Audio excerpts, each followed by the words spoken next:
Welcome back to the Needs versus Wants lesson number 13, the investment opportunity. Yes. So, game time, everybody. You get 20 solars, and then you can take your 20 solars and divide them in your six categories, which you can repeat what they are: wants, need, education, donation, emergency, and investment. And then, if they don't remember how to divide their money, you can tell them 50% in the needs and 10% in each of the other categories. Okay, and then, of course, same thing, record your choices, right? Easy, easy. We did this so many times. And then the instant reward option. Okay, finally, the scenario, the investment opportunity. This is an exciting investment opportunity that costs $6. You're asked to pay $6. What do? You check your investment jar. Do you have $6 in the investment jar?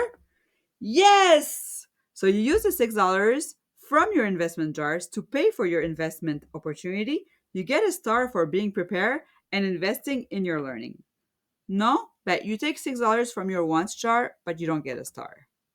And then again, you have the reflection. So, why is it important to use your investments jar for opportunities to grow your money? How can investing your money today help you achieve bigger goals in the future? And what other types of investment opportunities might you want to save for the future? And then I always end with a conclusion like this one.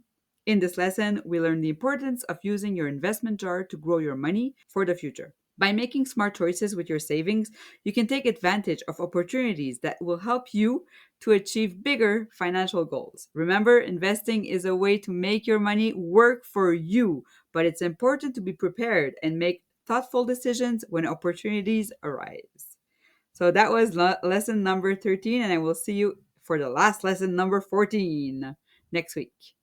Bye.